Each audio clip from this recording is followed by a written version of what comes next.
Il y a des principes et des lois de la nature. Et il n'y a pas meilleure loi de la nature que celle qui se démontre. Je vous prends un cas simple.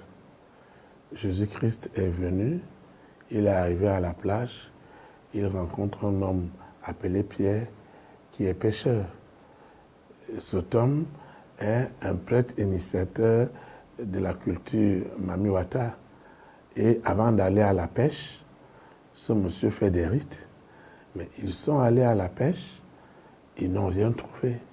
Et que le lendemain, un charpentier vient lui demander de rejeter le même filet, ça pouvait être une folie.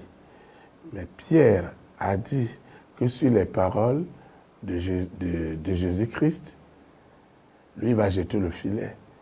Et la Bible nous dit que la pêche a été abondante.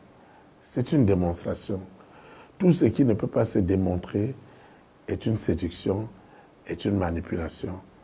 N'est pas de Dieu, n'est pas saint.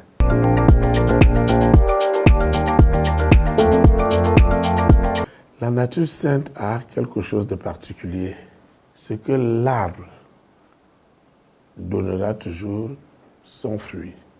Un mauvais arbre produit de mauvais fruits et un bon arbre produit de bons fruits. Donc l'arbre est toujours reconnu par sa qualité.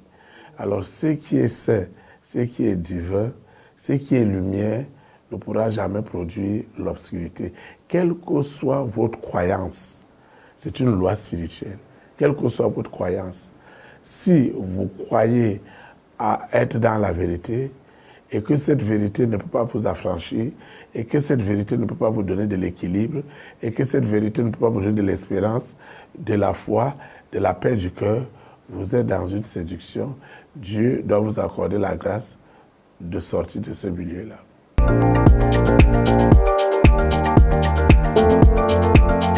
Le conseil, il est pratique et il est simple. Restons ouverts. Écoute ce qu'on te dit et cherche à vivre ton expérience. Et cette expérience, tu dois avoir la bonne foi de la reconnaître.